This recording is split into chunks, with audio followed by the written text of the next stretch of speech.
Leituras em Provérbios, capítulo 20. A graça e a paz de Jesus Cristo. Seja muito bem-vindo a esse canal que compartilha leituras, estudos, meditações e reflexões com base nos capítulos da Bíblia. Nós estamos gravando esta série que se chama Leituras em Provérbios com o propósito de aumentar o relacionamento com Deus e o nosso desenvolvimento pessoal. Você que é novo aqui no canal, nós já gravamos Provérbios 3 vezes. Nesse ano, no mês de janeiro, nós gravamos uma série chamada Provérbios, janeiro 2024, que é composta por 60 vídeos, que tem o formato de aulas, onde nós passamos por todo o livro de Provérbios. Na seção de playlists aqui do canal, você consegue acessar essa lista, que é Provérbios, janeiro 2024. Em fevereiro nós gravamos uma outra série chamada 31 lições para a vida com base nos capítulos de Provérbios. São 31 vídeos. Cada vídeo foi gravado com base em um dos capítulos de Provérbios, apresentando uma lição para a vida. No mês de março, nós gravamos a série chamada 5 minutos de meditação em Provérbios, onde nós apresentamos uma exposição com os principais assuntos que são tratados em cada um dos capítulos de Provérbios. Para quem gosta de estudar de forma sistemática os capítulos da Bíblia, essa série que foi gravada em março, que se chama 5 minutos de meditação em Provérbios, é muito boa para esse propósito. E agora nós estamos em abril e gravando pela 4ª vez Provérbios. O objetivo é gravarmos Provérbios 12 vezes ao longo desse ano, para que nós possamos fixar os conhecimentos da palavra em nosso coração para sermos sábios e tomarmos decisões acertadas na vida. Provérbios 20 começa falando a respeito do vinho e da bebida forte. A recomendação é que não se beba. Não é que é errado beber uma taça de vinho, mas é que sempre que você bebe e começa a beber uma taça de vinho, você pode ser tentado a tomar uma segunda, uma terceira, em razão do prazer que o vinho pode oferecer e com isso perder o juízo. Provérbios 20, no versículo 1, começa falando justamente que o vinho é escarnecedor. Por que o vinho é escarnecedor? Escarnecer significa zombar. Escarnecedor significa zombador. Ele zomba daquele que faz uso dele porque ele te dá uma felicidade e alegria num primeiro momento e depois ele engana a muitas pessoas, servindo como um laço, como uma armadilha. Por meio de uma taça, a pessoa pode ser levada à embriaguez com o passar dos anos. Ela pode adquirir uma dependência do vinho para poder sentir alegria. Quando nós temos o Senhor como a nossa alegria.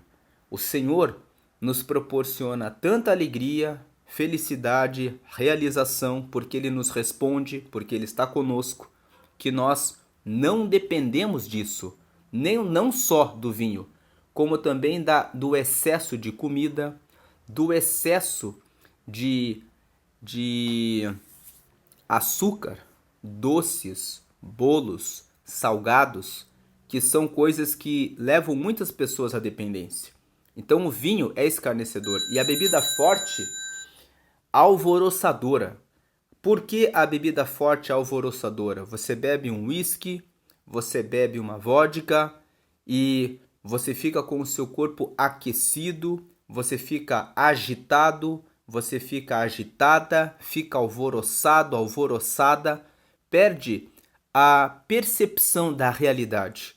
Muitas pessoas com o uso da bebida acabam caindo em prostituição, acabam mantendo uma relação de intimidade com uma pessoa que não teriam se estivessem calmas, tranquilas. E existem pessoas que são tolas o bastante para frequentarem festas onde a compra da bebida, a exposição, a oferta da bebida é colocada justamente para que as pessoas percam a razão, percam o juízo e elas encontram divertimento nisso. Elas dizem que bom que nós vamos beber para perder um pouco a cabeça e realizar aquilo que nós não faríamos em pleno juízo, porque querem fugir da realidade. Todo aquele que por eles é vencido não é sábio. Quem é vencido pelo vinho, pela bebida forte, não é sábio porque perde a razão e o juízo para a tomada de decisões prudentes e sábias.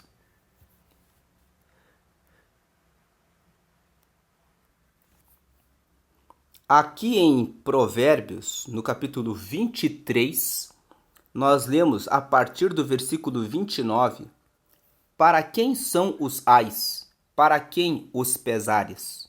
Para quem as rixas? Para quem as queixas? Para quem as feridas sem causa? E para quem os olhos vermelhos? Para os que se demoram em beber vinho, para os que andam buscando bebida misturada. Não olhes para o vinho quando se mostra vermelho, quando resplandece no copo e se escoa suavemente, pois ao cabo morderá como a cobra e picará como o basilisco. Os teus olhos verão coisas esquisitas e o teu coração falará perversidades. Serás como o que se deita no meio do mar e como o que se deita no alto do mastro. E dirás: espancaram-me e não me doeu, bateram-me e não o senti. Quando despertarei, então tornarei a beber.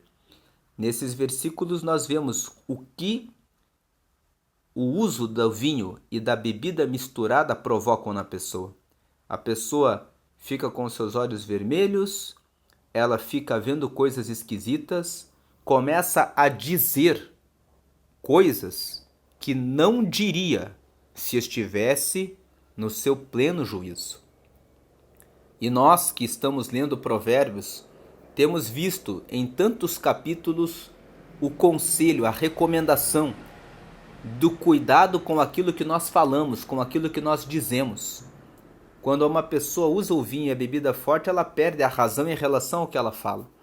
E no capítulo 31 de Provérbios, nós vemos aqui que o rei Lemuel, ele recebe algumas orientações da sua mãe.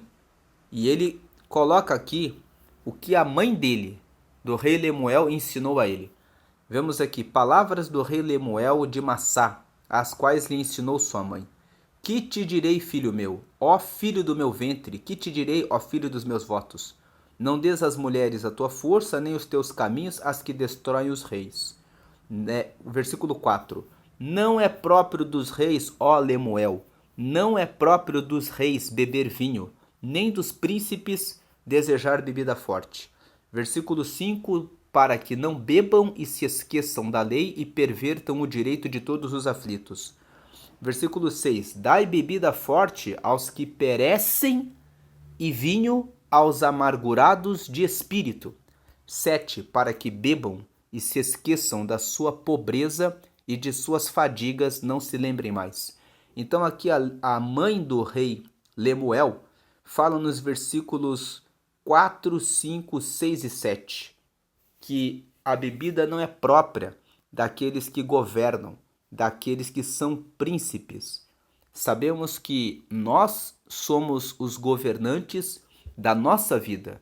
Nós precisamos reinar, precisamos administrar a nossa vida como reis, para que nós possamos ser bem-sucedidos. Se você não enxerga a sua própria vida como um reinado, como se você fosse o rei da sua vida, que precisa governar sobre o seu espírito, sobre as suas emoções, sobre os seus sentimentos, sobre a forma como você se relaciona com os seus familiares e com as pessoas à sua volta. sobre como você escolhe os seus amigos, sobre como você administra o seu tempo, sobre como você escolhe as pessoas e administra os seus recursos, você será mal sucedido. As pessoas que são bem-sucedidas, elas levam a sua vida como se fosse um reinado. Elas dizem, primeiro a sabedoria vertical, o meu relacionamento com Deus, para que eu possa ser um vencedor, para que eu tenha orientação, sabedoria, conselho, revelação, iluminação do Espírito Santo para tomar as decisões corretas. Segundo, o cuidado com o meu corpo e com a minha alimentação. Eu cuido do meu corpo realizando treinamentos físicos, praticando esportes, realizando caminhadas, corridas. Quando eu posso frequentar uma academia, eu frequento a academia para fortalecer a coluna, as pernas, porque um dia eu vou ficar idoso e eu vou precisar de um treinamento no meu corpo para que eu possa ter musculatura, para ter uma velhice onde eu tenho estrutura para caminhar e ter saúde, independente de outras pessoas, independente de muletas, independente de uma cadeira de rodas, independente de apoios, porque eu me preocupei com isso, com em cuidar do meu corpo. Eu também cuido da minha alimentação para que eu não fique com sobrepeso. A questão de obesidade ou magreza não é relativa à aparência, à estética, à questão de ser bonito ou não ser bonito. É uma questão de saúde, é uma questão de mobilidade, é uma questão de facilidade de se locomover, é uma questão de respeito aos joelhos, às pernas, é uma questão de respeito com o funcionamento do seu corpo para que você possa se concentrar em realizar mais projetos. Depois eu vou cuidar das minhas emoções, dos meus sentimentos, para ter inteligência emocional e não guardar mágoa, raiva, ira em relação a ninguém e a dominar o meu espírito para, quando provocado, não responder como se fosse um tolo. Porque, tendo esse cuidado com o meu espírito, eu posso ser uma pessoa melhor para o meu cônjuge e também para os meus filhos e também para a sociedade, e eu consigo realizar de forma mais tranquila o agendamento das tarefas que eu preciso executar. Aquele que reina e governa sobre a sua vida procura alguma coisa que gosta de fazer e procura formas de receber recursos financeiros fazendo aquilo que gosta. E se não gosta muito de alguma coisa, ele aprende como fazer, porque ele sabe, eu preciso ter receitas financeiras, eu preciso ter fontes de renda, eu preciso ter rendimentos para que eu possa dar provisão para a minha vida e para as pessoas à minha volta. Então eu preciso administrar o meu tempo e não gastar o meu tempo com amizades tolas que ficam gastando a vida em bares, bebendo, fumando e se prostituindo. Como aqui a mãe do rei Lemuel disse, não des às mulheres a tua força, nem os teus caminhos às que destroem os reis. Muitas pessoas gastam a sua fonte de energia buscando sexo, enquanto que a mesma energia, existem estudos que comprovam que a mesma energia que é canalizada para o sexo é a mesma energia que gera produtividade, que gera riqueza, que gera recursos financeiros. E tem muitas pessoas que estão desperdiçando a sua força vital, a sua energia, buscando várias mulheres. Enquanto que muitas pessoas bem-sucedidas, como o Bill Gates, como o Zuckerberg, como o Jeff Bezos, como o Elon Musk, falam que a força que eles têm deve ser concentrada na sua esposa e na sua família.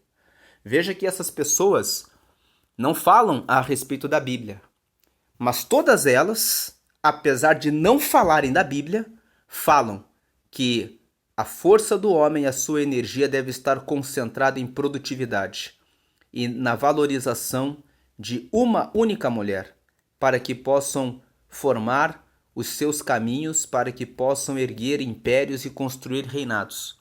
Então, os próprios homens que não falam da Bíblia dizem que essa é a forma de se reinar e governar sobre bem a própria vida.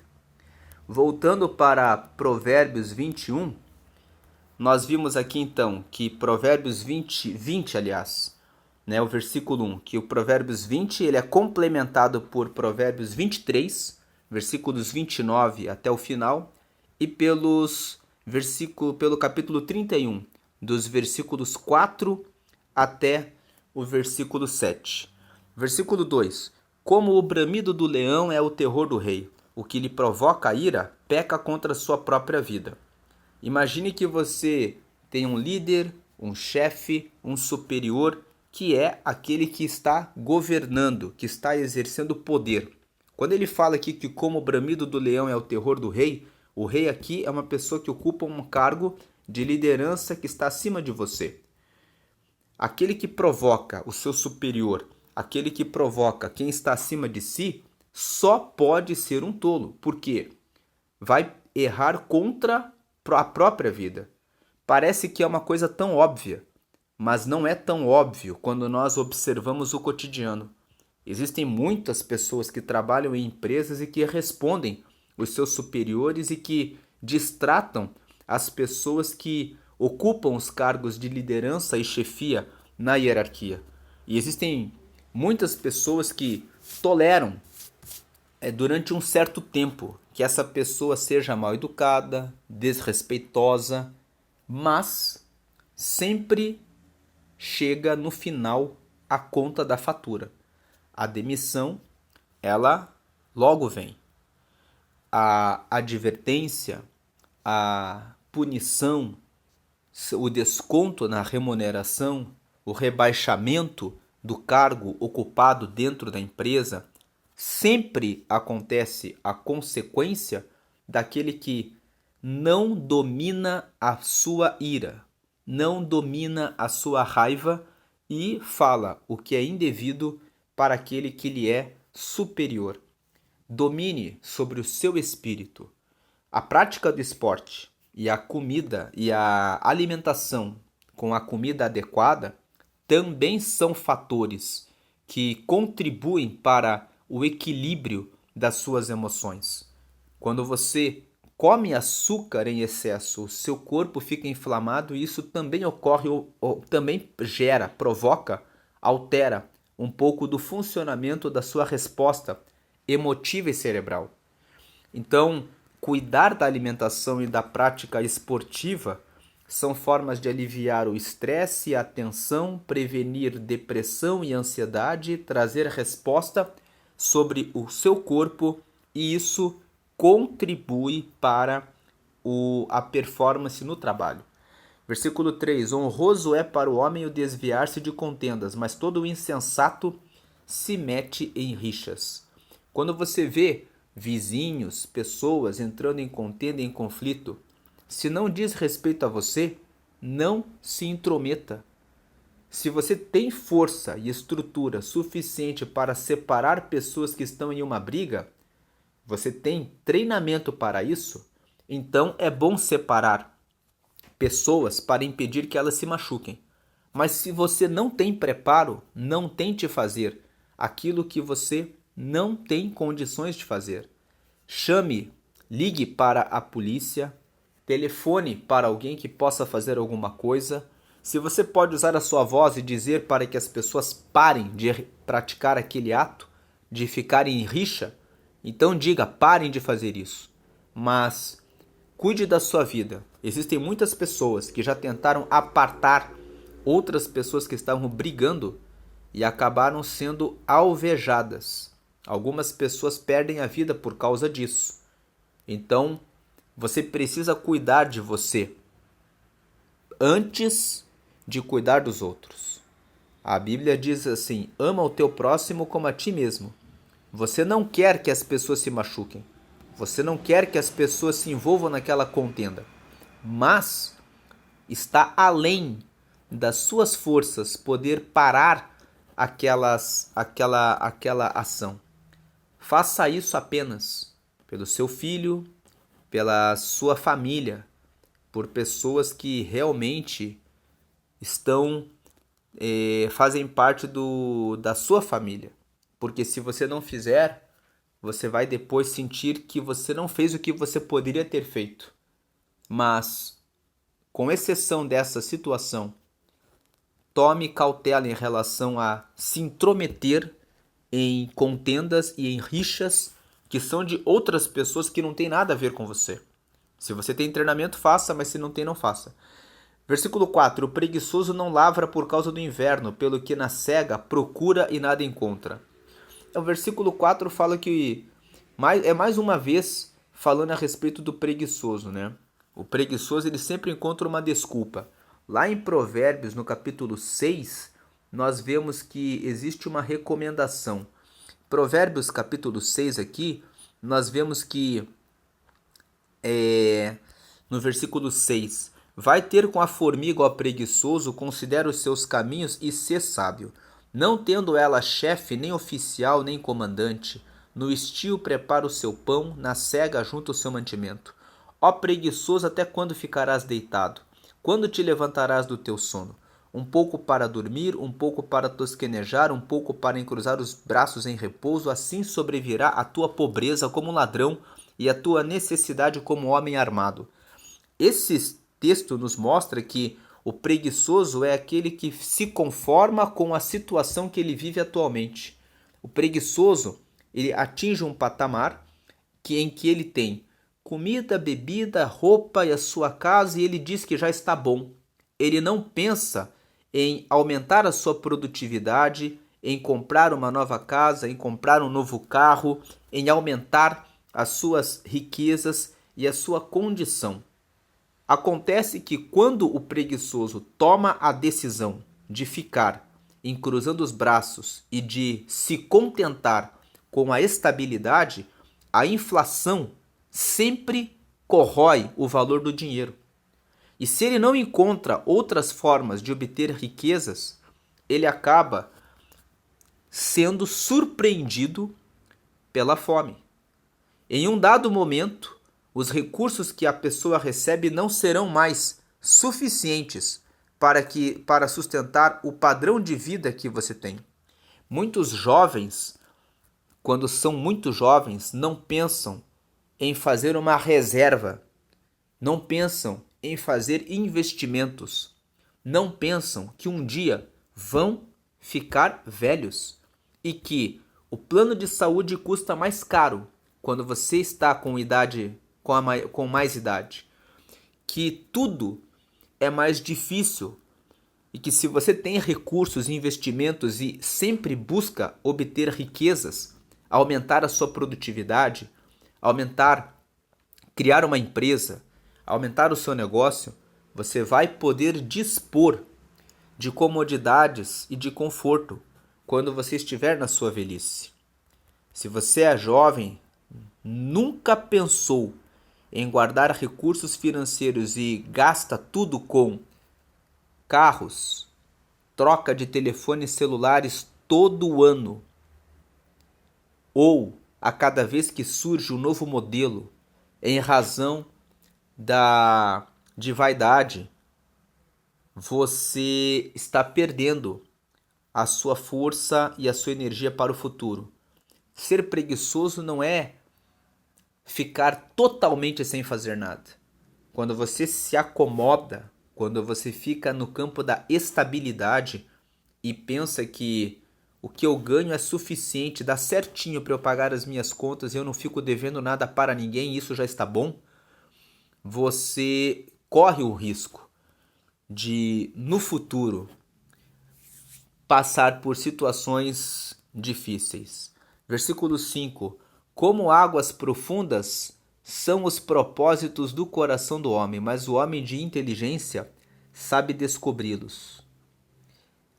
Esse versículo está falando que Muitas vezes, descobrir o seu propósito na vida é algo que está dentro de você, lá no fundo do seu coração, mas você não consegue arrancar e entender qual é o propósito.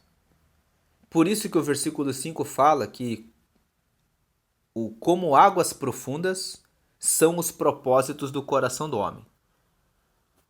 Parece que esse versículo é muito simples, mas quantas pessoas estão caminhando na terra e se você pergunta para elas qual o teu propósito, qual o motivo pelo qual você vive, qual a razão pela qual você está aqui na terra, e elas não sabem.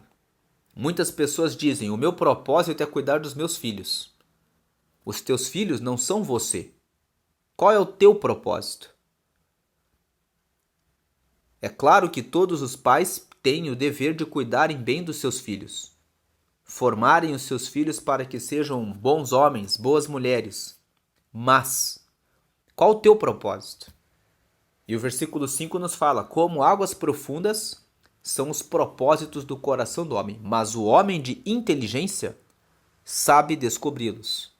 O homem de inteligência, ou seja, a pessoa que entende a vida, ela consegue descobrir qual o seu propósito. A palavra de Deus ensina que todo o homem, toda mulher, foi criado para honrar e adorar a Deus, porque nós fomos criados à imagem e semelhança de Deus. E a ciência mostra que quando nós nascemos, todos nós nascemos com uma habilidade. Todos têm mais facilidade para realizar certas atividades do que outras. E todos nascemos com a capacidade de realizar a administração da nossa vida. Todas as pessoas são aptas e capazes de administrar o que gastam, o que compram e de fazerem cálculos a respeito da vida. Com base nesses conhecimentos básicos, nós podemos entender que todos nós fomos criados para honrar e amar a Deus e para colocar os nossos talentos e as nossas habilidades, descobrir quais são as nossas capacidades, aquilo que nós realizamos com mais facilidade, com mais produtividade, e colocar isso a serviço, abrindo nossos negócios para que possamos prosperar nesse negócio, desenvolvendo talentos das outras pessoas. Veja que desenvolver o talento das outras pessoas, o que inclui os nossos filhos, vem depois que nós descobrimos o nosso propósito. Versículo 6. Muitos proclamam a sua própria benignidade, mas o homem fidedigno, quem o achará? O versículo 6 está dizendo que tem muita gente que fala: pode confiar em mim, eu sou uma pessoa boa, uma pessoa benigna, uma pessoa que só pensa em realizar o que é certo e o bem. Tem muita gente que fala isso. Mas o homem fidedigno, ou seja, aquele homem que é fiel, fides significa confiança. O homem que você pode confiar e que também é digno do seu respeito, da sua confiança, quem o achará? O versículo 6 nos fala que são escassas as pessoas em quem nós realmente podemos confiar, que realmente é difícil de você encontrar pessoas com quem você possa ter confiança. Mas muita gente fala que é confiável. 7. O versículo 6 nos traz uma recomendação. Não confie em qualquer pessoa que se apresenta como uma pessoa justa, honesta, verdadeira. Procure informações a respeito do que aquela empresa faz, do que aquela pessoa faz. Se você pode encontrar informações, por exemplo, se você vai contratar um serviço, existe uma página no Google que se chama Google Meu Negócio. Você pode digitar o nome daquela empresa e ali as pessoas fazem avaliações a respeito do atendimento que receberam daquela empresa. Existe um outro site chamado Reclame Aqui. Antes de você comprar o produto de alguém, coloque lá no Reclame Aqui, coloque o nome da empresa, veja se aquela empresa tem alguma reclamação. Veja como que a empresa resolveu o problema. Você assim se protege de sofrer muitos prejuízos. quando você avalia as pessoas antes de andar com elas, antes de colocá-las no círculo da sua amizade. Tem pessoas que conhecem uma pessoa agora e já vão falando de toda a vida dela. Falam que são casados, que têm filhos, falam onde moram e vão falando. Não seja uma pessoa que vai falando tudo a respeito da sua vida para uma pessoa que você conheceu agora, há pouco tempo. Você não sabe o que se passa na cabeça dessa pessoa. Seja atento em relação a isso. Versículo 7. O justo anda na sua integridade. Felizes lhe são os filhos depois dele. O justo anda na sua integridade significa que o justo é aquela pessoa que é íntegra, que é inteira. Inteiramente correta, inteiramente reta, inteiramente justa. E porque ele anda sempre no caminho reto, os filhos dele são felizes. Porque os filhos dele não têm nenhum problema para ser resolvido depois que o justo se vai. Quantas pessoas pensam que vão herdar alguma riqueza dos seus pais e quando vão ali verificar o que tem para receber, descobrem que tem só dívidas, que os pais fizeram coisas erradas, não cumpriram contratos, desrespeitaram regras e muitas vezes eles são obrigados a assumir essas responsabilidades que nem eram deles. Versículo 8. E muitas vezes, mesmo quando os filhos não sofrem um prejuízo financeiro, fica a questão do nome. Ah, você é o filho daquela pessoa. Versículo, então, vale muito a pena você guardar o bom nome para guardar a sua própria vida e a vida dos seus filhos. 8. Assentando-se o rei no trono do juízo, com os seus olhos dissipa todo o mal. Quando o rei se senta para fazer o julgamento, tudo aquilo que está mal será resolvido. O versículo 8 nos fala que sempre chega o dia do julgamento. Você pode fazer algo errado hoje, mas a lei da semeadura sempre incide sobre tudo aquilo que nós fazemos. Nós praticamos o mal e recebemos o mal.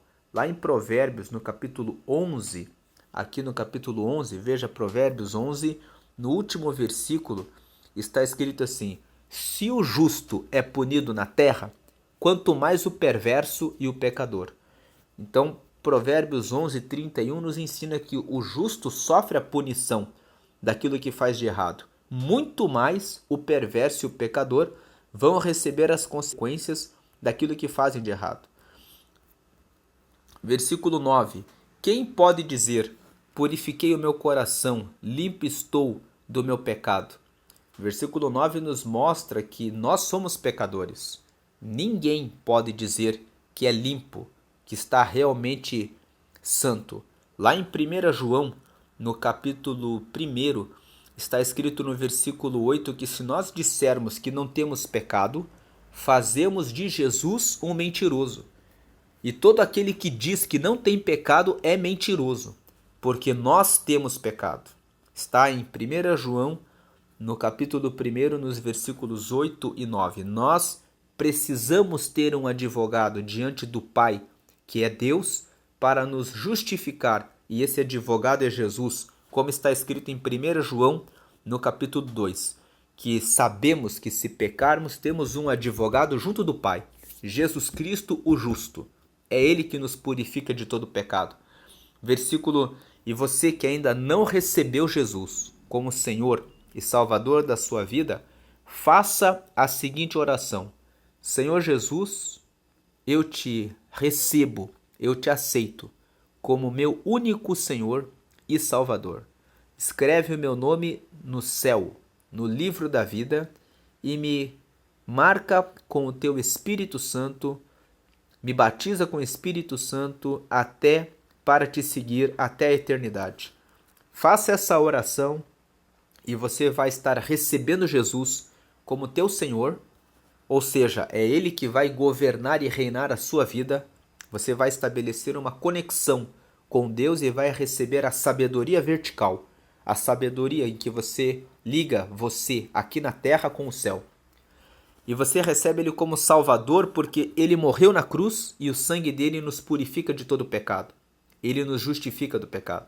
Foi ele que derramou sangue por nós. Depois você vai pedir para ele escrever o seu nome no céu, no livro da vida, porque ali você vai estar com a sua marca registrada no céu. E por último você vai pedir para ser batizado com o Espírito Santo, porque o Espírito Santo é a maior promessa que Jesus deixou para nós. Ele disse em João capítulo 16, eu vou para o Pai, e quando eu for, virá o Espírito Santo, o Consolador, que vos ensinará tudo o que vocês precisam saber. Então você pede o batismo com o Espírito Santo e o Espírito Santo estará em você para te dar orientação e iluminação para tomar as decisões corretas. Pelo Espírito Santo, o seu coração vai sentir e ouvir a voz de Deus. Você vai estar pronto para entender as palavras de Deus. Versículo 10. 2 pesos e 2 medidas, uns e outras, são abomináveis ao Senhor. Deus ama a justiça. Aquele que pesa ou que usa medidas fraudulentas, aquele que é desonesto e que desonra os contratos, não cumpre aquilo que promete, não agrada ao Senhor. Não agrada ao Senhor, por quê? Porque Deus ama todas as pessoas. Quando você engana o seu próximo, Deus olha a tristeza que toma conta do coração do próximo, que ficou triste porque foi enganado, porque foi trapaceado. E Deus toma vingança por aquela pessoa. Mesmo que aquela pessoa perdoe e deixe para lá, Deus fará com que a sua injustiça e a sua falta de honestidade se voltem contra você, contra aqueles que fazem, que praticam os pesos e as medidas incorretos. Versículo 11. Até a criança se dá a conhecer pelas suas ações, se o que faz é puro e reto. Versículo 11 fala que até que quando uma pessoa age com bondade, com verdade, com honestidade, com sinceridade, aquelas ações revelam claramente quem a pessoa é.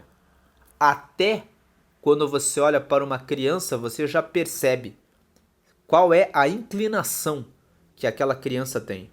Se aquela criança tem uma inclinação para o bem, ou se aquela criança que ama a agressão, ama xingar outras crianças, agredir outras crianças, você já visualiza desde a infância como é o temperamento, qual é a natureza que a criança carrega em si.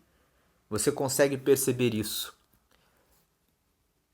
Quando esse versículo nos ensina isso, esse versículo nos faz lembrar de Provérbios 22, 6. Ensina a criança no caminho que deve andar, e ainda quando for velho não se desviará dele. Se os filhos são muito agressivos e não são retos e prudentes, é bom corrigi-las desde a infância, para que possam aprender o caminho da pureza e da retidão, para que em idade mais avançada não venham sofrer consequências negativas na sua vida. Versículo 12. O ouvido que ouve e o olho que vê, o Senhor os fez, tanto um como o outro. O versículo 12 está nos ensinando que os nossos ouvidos não foram feitos para ouvir bobagens e fofocas, calúnias e difamações de outras pessoas. Os nossos ouvidos foram feitos por Deus. Devemos prestar atenção para o que nós ouvimos. Quem são as pessoas que nós vamos ouvir? Não gaste o seu tempo ouvindo pessoas tolas, que fofocam, mentem, falam a respeito das outras pessoas com calúnia e com difamação. O Salmo 15 fala assim, Senhor, quem morará no seu tabernáculo? Ele começa fazendo uma pergunta, quem vai andar com Deus? E ele fala, aquele que não mente, que não difama com a sua língua, que não calunia, que não fala coisas inverdades em relação ao seu próximo. Então, o Salmos 15 fala que nós não devemos falar palavras de mal contra o nosso próximo. O ouvido que ouve e o olho que vê. O que você tem posto diante dos teus olhos? Pornografia? Rixas? Brigas? Pessoas que ficam discutindo? O que você tem colocado diante dos teus olhos? O que você assiste? O que você vê? Agressões? Violências? Todo esse tipo de coisa faz mal, afeta a sua inteligência emocional.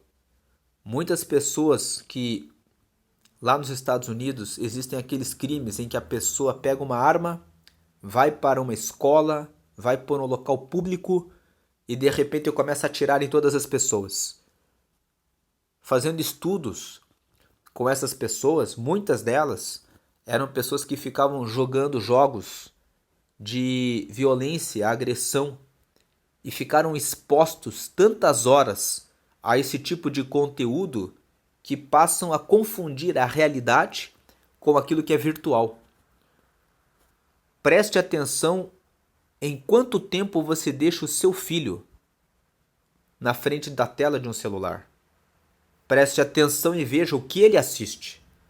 Porque os nossos filhos, eles ainda estão com a sua mente sendo moldada. O cérebro ainda está sendo forjado. Se você permite que o seu filho fique num ambiente em que outras crianças vivem se agredindo, se xingando, falando mal a respeito das outras pessoas, ele vai aprender isso como parâmetro, como padrão. Isso vai afetar a saúde e o desenvolvimento dos seus filhos. Cuide daquilo que os seus filhos escutam e daquilo que eles assistem, daquilo que eles veem, porque o Senhor fez os nossos ouvidos e os nossos olhos para ouvirmos a palavra dele, para fortalecer a nossa fé nele, para vermos, lermos a palavra de Deus, vermos as maravilhas que ele realiza na natureza, para podermos reconhecer a sua grandeza. Salmos 19, no verso 1 fala: os céus declaram a glória de Deus, e o firmamento revela a obra das suas mãos. Quando você olha para o céu e vê a beleza do sol, da lua, das estrelas, quando você vê o movimento das nuvens num dia ensolarado, quando está ali no fundo azul e aquelas nuvens estão se movimentando e formando imagens que parecem animais, você vê toda a natureza em movimento, você pode ver que Deus está em movimento. Ele está sempre se movendo. Desde o princípio ele estava em movimento. Em Gênesis 1, no versículo 2, está escrito que que o Espírito se movia sobre a face do abismo, sobre a face das águas. Mesmo antes de se formar a terra, o Espírito de Deus estava em movimento. Deus está sempre em movimento. E nós, quando olhamos para a natureza e vemos o movimento de Deus, usamos os nossos olhos, os nossos ouvidos, para ouvir o canto dos pássaros e para ouvir o som do vento, quando vai carregando sementes e levando para todos os lugares e gerando vida. Nós vemos que Deus é vida. E podemos ver a beleza que está sendo sempre em movimento pelo mover de Deus. É para isso que os nossos ouvidos e os nossos olhos foram feitos, para honrar e glorificar a Deus, porque foram feitos por Deus. Versículo 13: não ames o sono, para que não empobreças. Abre os olhos e te fartarás do teu próprio pão.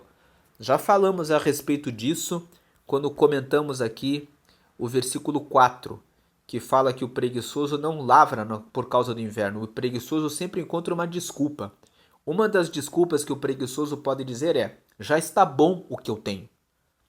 Você precisa estar... Alguns vão dizer assim: mas é pecado você querer mais. Não é pecado. É pecado você querer ficar parado. É pecado você não querer prosperar mais. É pecado você não pensar em ajudar mais. É pecado você não pensar em ampliar as pessoas para quem você prega e anuncia o reino. Você precisa ter no seu coração: eu quero ajudar pessoas. Eu quero ter recursos financeiros para poder distribuir Bíblias. Eu quero ter dinheiro para poder comprar roupas e alimento para distribuir para as pessoas que atualmente não têm condições. Eu quero ter recursos para dar bolsas de estudo para que pessoas, para criar projetos que tragam educação e desenvolvimento, para poder dar um telefone celular ou de repente um computador para uma criança que não tem condição, para que enquanto ela está trabalhando e fazendo a sua parte, para que essa pessoa possa prosperar e crescer. Eu quero ensinar sobre gestão de recurso, gestão de tempo, a palavra de Deus, para que as pessoas busquem riqueza e prosperem. Quando você tem esse pensamento de multiplicação e de prosperidade, nunca você vai passar uma situação de reclamar da política ou dizer assim: a inflação comeu o valor do meu dinheiro. Até ontem eu ganhava bem, mas a inflação corroeu o meu recurso. Porque você vai estar sempre fazendo um novo negócio. Você abriu uma empresa, você abriu uma segunda e uma terceira, então você não vai ter falta de nada. Versículo 14. Nada vale, diz o comprador, mas indo-se então se gaba. Versículo 14 nos ensina o que acontece no dia a dia no comércio. Quando uma pessoa quer comprar alguma coisa de nós, ela vai procurar todos os defeitos do negócio para desvalorizar aquilo que estamos vendendo. Mas depois vai se gabando dizendo: consegui tirar esse negócio por um preço, por um preço menor. O versículo 14 nos fala que nas nossas negociações nós devemos gerar o máximo de valor no produto que nós estamos oferecendo, para que quando o comprador vier e quiser desvalorizar o bem que estamos vendendo, que ele desvalorize o mínimo possível, que nós possamos atender bem as pessoas de tal forma que o nosso produto tenha valor. E que o comprador venha e diga: eu vou comprar isso que você criou porque ele tem valor. Nós vemos que existem marcas como a Apple, como a Samsung e outras marcas, que aqui são apenas 2 exemplos de grandes empresas que realizam vendas de produtos eletrônicos em que as pessoas compram porque elas sabem, porque elas conhecem a marca. Elas falam assim: esses produtos vão nos oferecer tecnologia e qualidade. E as pessoas pagam, mesmo sabendo que o valor é elevado. Então, o versículo 14 nos ensina que o comprador, ele sempre vai buscar o valor daquilo que você está oferecendo. E ele sempre vai procurar a sua vantagem, de tal maneira que nós precisamos gerar valor naquilo que nós oferecemos. Você precisa gerar valor no trabalho que você oferece. Se você é um prestador de serviços, você tem que prestar o seu serviço de tal maneira que o comprador não reclame. Outro dia ouvi uma pessoa dizendo que estava chateada porque quando ela vendia os produtos dela, as pessoas diziam assim: eu vou comprar para te ajudar. Então eu vou te dar esse dinheiro só para te dar uma ajuda. E ela estava ali dizendo que estava triste porque ela disse: eu fico chateada quando as pessoas falam isso para mim. Então nós estávamos ali meditando e dizendo que se o seu produto está sendo comprado dessa forma, então é tempo de testar outras formas de fazer esse produto, de tal maneira que você consiga a satisfação do cliente para que você venda e o comprador diga: é muito bom. Nos fala esse versículo sobre excelência também. Lá em Eclesiastes, no capítulo 9, no versículo 10, está escrito assim: tudo que vier à tua mão, faze-o conforme as tuas forças, porque para onde tu vais, na sepultura, não há obra, não há nada mais a ser realizado. Então, faça o melhor hoje. Versículo 15. Há ouro e abundância de pérolas, mas os lábios instruídos são joia preciosa. Quando você tem instrução, tudo aquilo que você fala traz sabedoria e vale mais do que ouro e do que joias. Cuide daquilo que você fala. Busque receber instrução para que você tenha palavras que são como joia preciosa, palavras que enriquecem as pessoas. Versículo 16: Tome-se a roupa àquele que fica fiador por outrem, e por penhor àquele que se obriga por estrangeiros. O versículo fala a respeito de fiança. Não empreste dinheiro, não seja fiador das pessoas que você não conhece. Se algum parente ou amigo te pede dinheiro emprestado, seja generoso.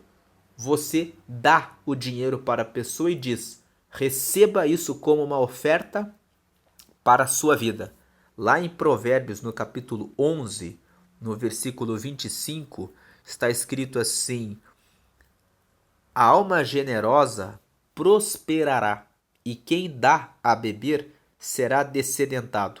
Tem uma outra versão que diz assim: a alma generosa prosperará, e o que atende será atendido.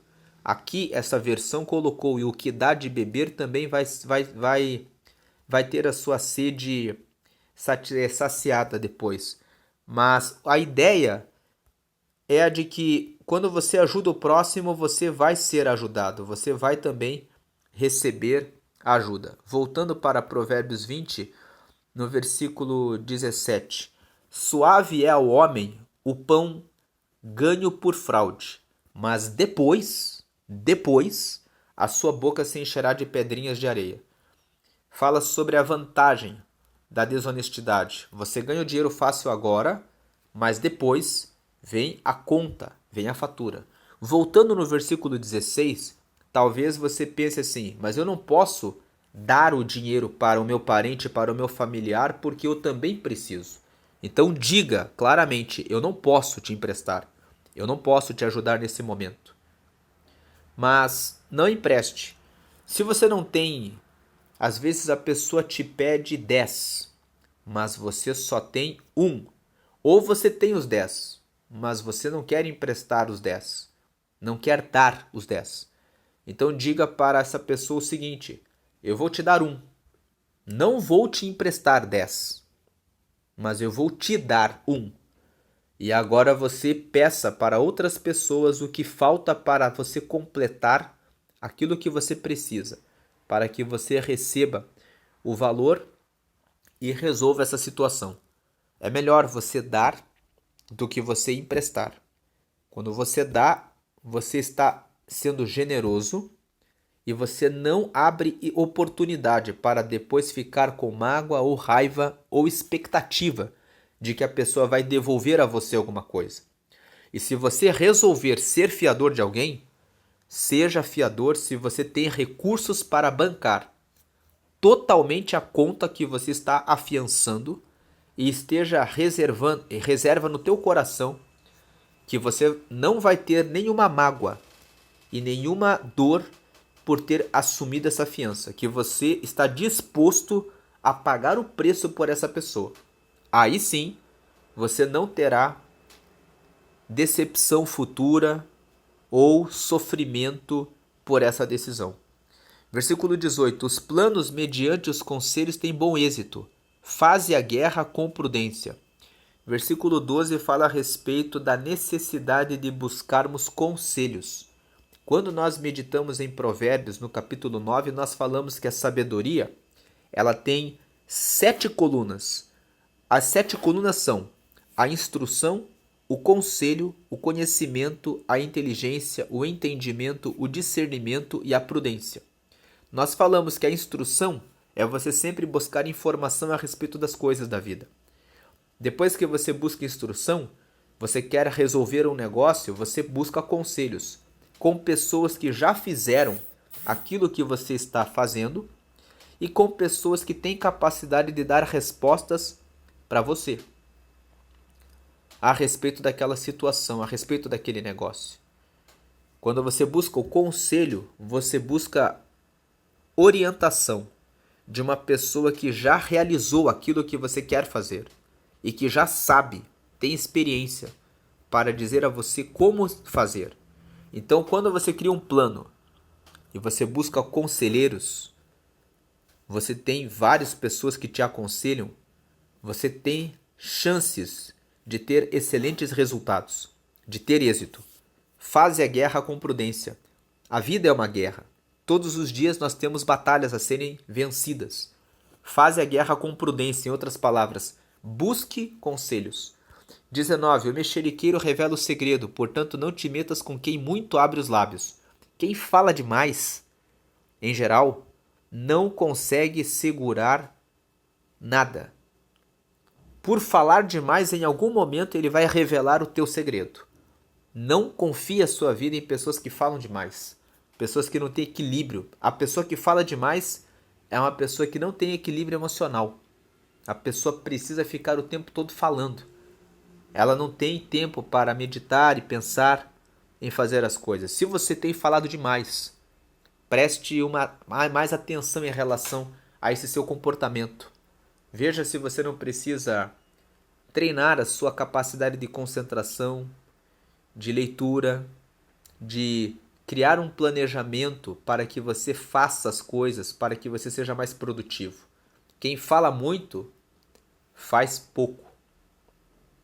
Quem fica o tempo todo meditando, estudando e criando projetos para execução, ele fica mais tempo aplicando, fazendo coisas. Versículo 20. A quem amaldiçoa seu pai ou a sua mãe, apagar-se-lhe-á a lâmpada nas mais densas trevas. Você deve honrar o seu pai. Você deve honrar a sua mãe. Quando você desonra, quando você amaldiçoa o seu pai e a sua mãe, você perde a sua luz. Quando nós honramos o nosso pai e a nossa mãe, nós meditamos, pensamos naquilo que eles nos ensinam. Talvez o seu pai e a sua mãe não te ensinaram coisas boas, mas eles ensinam de forma reversa. O que é ensinar de forma reversa? É aquela situação em que você fala: meu pai bebia demais, então eu não vou beber. O fato de ver que o seu pai bebe demais mostra para você as consequências negativas do vício da bebida. E isso ensina que você não deve beber, que se você seguir o mesmo caminho dele, você vai perecer. Agora, aquele que amaldiçoa o seu pai diz: é um bêbado. Ele perde a sua lâmpada porque ele desonra aquele que deu a vida a ele. Perdoe o seu pai e a sua mãe pelos seus erros e os abençoe, dizendo: Deus, abençoa meu pai e a minha mãe, que eles consigam ter a luz do Senhor. Isso vai fazer com que você tenha luz. A sua lâmpada vai ficar acesa. Quando você amaldiçoa o seu pai e a sua mãe dizendo: é um bêbado, é uma pessoa preguiçosa que não faz nada, você está agindo como se você estivesse nas trevas. As pessoas que habitam nas trevas são as pessoas que não acreditam nos outros. Não acreditam que os outros podem se levantar. Não acreditam no poder de Deus. Quando você amaldiçoa o seu pai e a sua mãe, você está dizendo que eles não têm conserto, que eles não têm salvação, que não existe nada que possa dar a eles o perdão. Você está condenando eles. Então você se coloca como alguém que está nas trevas. Versículo 21. A posse antecipada de uma herança no fim não será abençoada.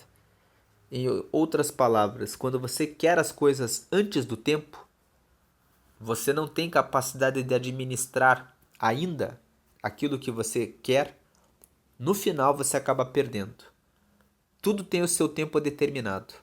É melhor você aguardar para receber as bênçãos e as posses das bênçãos que tem para receber no tempo certo. Peça para Deus entregar as coisas para você quando você tiver maturidade. Peça para Deus antecipar a preparação e o amadurecimento na sua vida para que você alcance as riquezas que Deus tem reservado para a sua vida. Muitas pessoas querem se casar, mas o que você que quer casar está fazendo para se preparar? Trabalhando no seu emocional para que você tenha capacidade de resistir as dificuldades no casamento.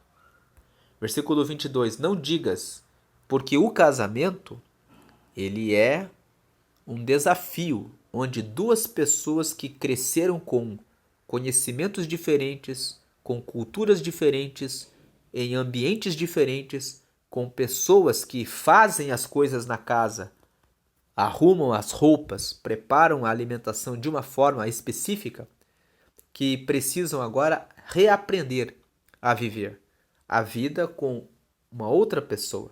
Existem desafios a serem enfrentados e aqueles que estão acostumados a fazerem as coisas apenas do jeito delas encontram uma barreira muito grande dentro do casamento. Versículo 22. Não digas vingar-me-ei do mal, espera pelo Senhor e ele te livrará. Não guarde vingança, deixe que Deus faça isso. Versículo 23. Dois pesos são coisa abominável ao Senhor e balança enganosa não é boa. Nós já lemos um versículo aqui que fala a respeito de pesos e medidas, o versículo 10. Dois pesos e duas medidas, uns e outras são abomináveis ao Senhor. Então o versículo 10 e o versículo 23 repete a ideia de que você não deve ser injusto na sua medida, nos seus negócios. 24. Os passos do homem são dirigidos pelo Senhor. Como, pois, poderá o homem entender o seu caminho? O versículo 24 nos ensina que nós tomamos as nossas decisões para fazermos as coisas da nossa vida. E, na medida em que nós vamos tomando decisões corretas, em que são decisões para o bem, os nossos passos vão nos levar para o caminho do sucesso.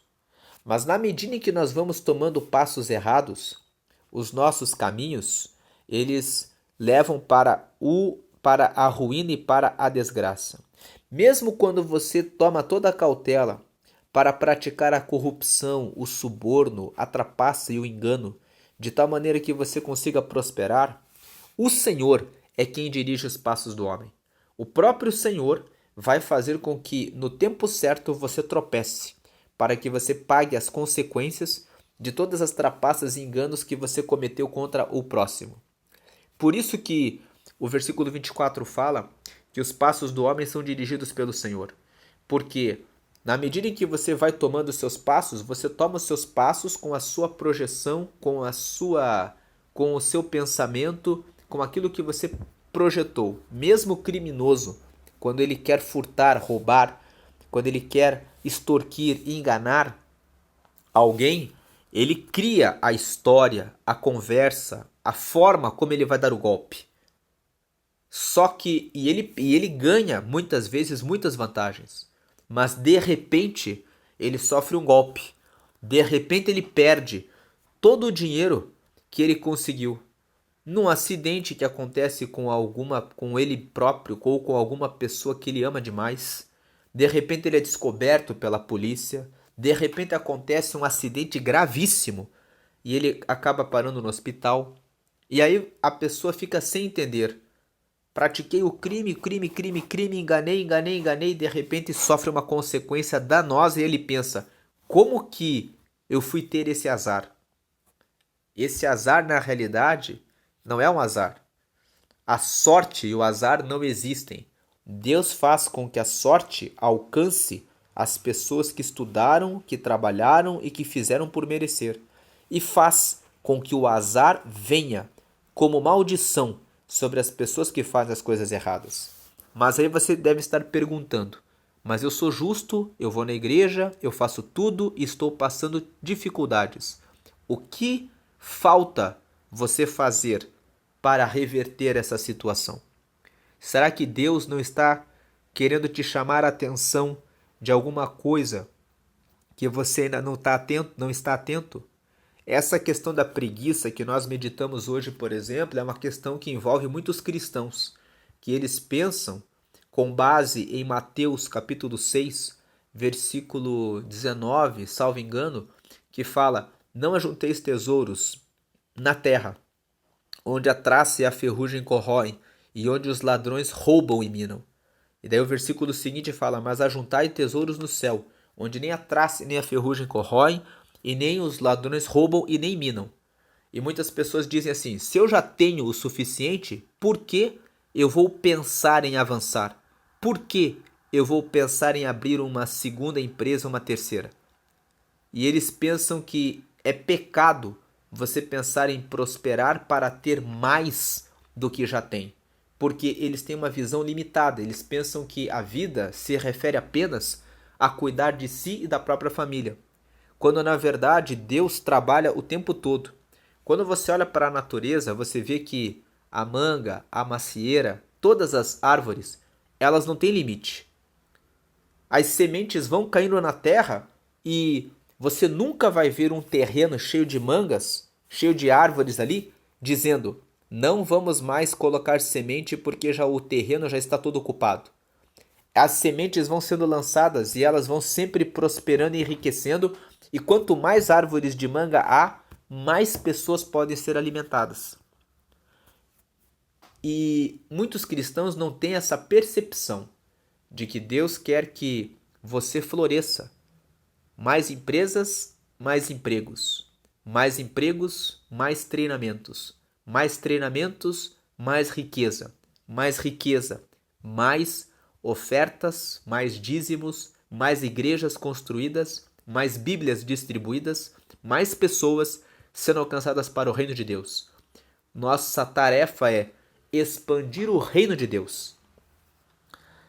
Quando você tem essa visão, você consegue entender o propósito de ter o seu próprio negócio, de desenvolver a sua habilidade, de ter prosperidade, de enriquecer e estender a sua terra.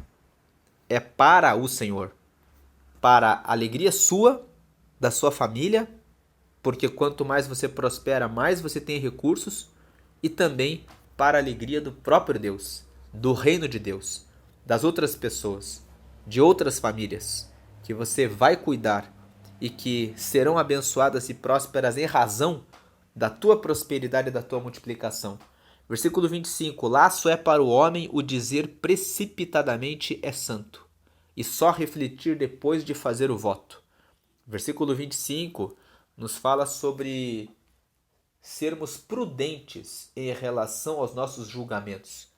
Pensar bem antes de falar, pensar bem e avaliar bem antes de dizer que algo é santo e antes de fazer o nosso voto. Lá em Eclesiastes, no capítulo 5, está escrito que quando você puser o seu pé na casa do Senhor, pense antes de falar, antes de fazer o voto, porque Deus está no céu e você está aqui na terra. Pense antes de realizar algum voto com Deus. Se você faz um voto com Deus, seja rápido em cumpri-lo. Colocou um propósito de ajudar alguém? Ajude o quanto antes. Colocou um voto de fazer um propósito de oração de 10 dias, de 5 dias? Cumpra o propósito. Realizou um propósito de ler a Bíblia, de ler o livro de Provérbios em um mês? Leia Provérbios em um mês. Leia todos os dias um capítulo, medite no capítulo. Faça aquilo que você votou com Deus. 26. O rei sábio joeira os perversos e faz passar sobre eles a roda. O rei sábio joeira significa que coloca para fora, tira o joio, né? Ele elimina os perversos e faz passar sobre eles a roda, aplica punição em relação a eles. O rei sábio, pense que nós somos o rei sábio. Nós somos reis da nossa própria vida. Como você governa a sua vida? Você deixa os perversos entrarem na sua vida e ficarem no meio do seu caminho? Porque o rei que é sábio, a pessoa que é sábia, que governa e reina bem sobre a sua vida, sobre os seus próprios negócios, ele arranca os perversos, ele tira as pessoas que fazem as coisas erradas para não estar envolvido com elas e não ser em nenhum momento influenciado por elas. E faz passar sobre eles a roda. Ou seja, saiam do meu caminho para que não me atrapalhem em nada. 27. O espírito do homem é a lâmpada do Senhor, a qual esquadrinha todo o mais íntimo do corpo. O espírito do homem é aquilo que cada um de nós tem o seu próprio espírito. Cada um de nós tem o nosso próprio modo de pensar e de viver essa vida na terra. E o espírito do homem é onde a lâmpada do Senhor brilha. A lâmpada do Senhor é a luz do Senhor. A lâmpada do Senhor é a sua palavra.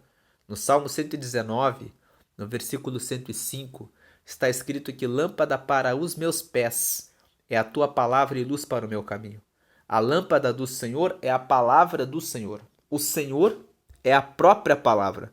Apocalipse, capítulo 19, nos ensina que Jesus, ele se chama a palavra de Deus. O nome de Jesus é a palavra de Deus. Por quê? Porque ele próprio é a palavra. Então, quando está escrito aqui, o espírito do homem é a lâmpada do Senhor, a lâmpada do Senhor reflete é para o espírito do homem. O espírito do homem é a lâmpada do Senhor. O espírito que mora em nós mostra a luz de Deus. O espírito que está em nós é o que nos dá vida. E a vida revela o poder de Deus. Quando Deus toma a nossa vida, ele tira de nós o espírito, o fôlego de vida. Então, o fôlego de vida que nós temos, que é o espírito do homem, mostra a palavra de Deus. A palavra de Deus criou todas as coisas no Gênesis. Foi pela palavra que ele disse, haja luz, e houve luz. E ele foi criando todas as coisas pela palavra. E foi pela palavra, quando você lê Gênesis, lá nos primeiros capítulos, você vê que e Deus soprou o fôlego de vida e colocou o espírito no homem. Então, enquanto nós estamos vivos, quando nós estamos respirando, mesmo aquele que é corrupto, aquele que é ímpio, que é muito pecador, ele está vivo, o espírito está nele, porque é o fôlego de vida, é a manifestação de Deus sobre a vida dele, sobre a vida de todos. Mas é por isso que nós honramos a Deus quando nós entregamos a nossa alma, que é o nosso centro de vontades. Quando nós colocamos no centro das nossas vontades e das nossas decisões. Quando nós entregamos a nossa alma para Deus, tomando as decisões de derrotar a carne e o corpo para honrar o fôlego de vida que está em nós. Porque o espírito do homem, que é o fôlego de vida que está em nós, é a lâmpada do Senhor. E revela o brilho de Deus. Deus é que nos dá vida. O que você está fazendo com a sua vida? Honrando a Deus, porque o Espírito que está em você mostra o poder de Deus, de dar vida para você. Brilha a lâmpada do Senhor quando você respira. E o Espírito do Senhor, do homem, é a lâmpada do Senhor, e a lâmpada do Senhor esquadrinha todo o mais íntimo do corpo. Em outras palavras, nós temos o Espírito de vida que está em nós, que é dado por Deus, que revela a glória de Deus, que é a lâmpada do Senhor. E essa lâmpada do Senhor, que é o que corresponde ao próprio Deus, ele esquadrinha, ele avalia tudo o que nós carregamos no nosso coração, o bem e o mal. Ele sabe o que está dentro de você. Ele sabe aquilo que é errado, que você alimenta no seu coração e que está desonrando o fôlego de vida que você recebeu de Deus. Honre a Deus. Pegue a sua alma e tome decisões, lembrando, o espírito de vida que está em mim revela a glória de Deus, revela o brilho da lâmpada do Senhor. Então eu vou usar a minha alma para tomar decisões que refletem esse brilho do Senhor. Porque esse brilho do Senhor que me dá vida está também avaliando o que eu estou fazendo, o que eu estou pensando. Está esquadrinhando todo o íntimo do meu corpo, sabendo tudo que eu faço. Mesmo que eu faça em oculto, em escondido, ele está vendo o que eu estou fazendo. Versículo 28. Amor e fidelidade preservam o rei, e com benignidade sustém ele o seu trono. Então, quando você ama e quando você é fiel, você é preservado. Vamos interpretar esse versículo lembrando que rei somos todos nós. Nós reinamos sobre a nossa vida. Quando nós temos amor e somos fiéis, isso preserva a nossa vida. E com benignidade, ou seja, com sendo bondosos, nós vamos sustentar o nosso trono. Vamos ter uma vida com um bom reinado. Vamos ter paz com todas as pessoas. 29. O ornato dos jovens é a sua força, e a beleza dos velhos as suas cãs. O versículo 29 nos fala que a juventude e a velhice nos trazem vantagens. Na juventude, a nossa vantagem é a nossa força. É o momento em que nós podemos realizar muitos trabalhos, temos uma mente muito rápida e veloz, temos agilidade nos nossos movimentos e força. Nós devemos aproveitar esse tempo da juventude para ter uma velhice realmente próspera e abençoada. Agora, a beleza dos velhos são as suas cãs. As cãs são as marcas da velhice. São as rugas, são as marcas no corpo que mostram que a pessoa já viveu muitos anos aqui na Terra. Vários anos aqui na Terra. A beleza dos velhos são as cãs porque as pessoas que carregam as marcas da velhice carregam também muitas experiências a respeito da vida, que trazem lições para os que são mais jovens. Ouvir as histórias dos mais velhos nos faz refletir e pensar naquilo que eles erraram e naquilo que eles acertaram, e para que possamos tomar decisões mais sábias e inteligentes. Foi inclusive por isso que o Tucídides, que é um grego que é o pai da história, resolveu escrever história. Ele falou que na história nós podemos registrar tudo o que foi feito no passado para errar menos no futuro. Ouvir as histórias dos velhos é ouvir as histórias de pessoas que já viveram e já passaram para poupar a nossa vida de erros e fracassos. E o versículo 30 fala que os vergões das feridas purificam do mal, e os açoites o mais íntimo do corpo. Que a dor é uma das formas mais poderosas de transformar a vida das pessoas. Muita dor, só muita dor, muda a vida de alguém. Quando a pessoa é ferida várias vezes, ela é purificada do mal. Quantas pessoas entram no sistema penitenciário e ainda com o sofrimento que passam ali, não aprendem, são os tolos. Mas muitos entram no sistema penitenciário e com as feridas que recebem ali naquele sistema, pensam, fiz algo errado e por isso estou aqui. Assumam o compromisso de não fazer nada errado nunca mais. Por quê? Porque receberam os vergões das feridas e receberam os açoites, e com o castigo que recebem, resolvem mudar de vida. Essa é a meditação de Provérbios capítulo 20. Deus abençoe a todos.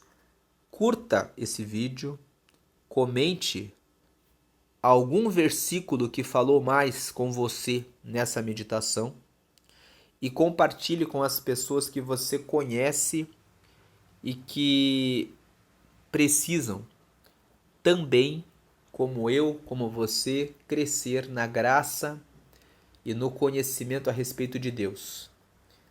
Deus abençoe a todos. Fiquem na paz de Jesus.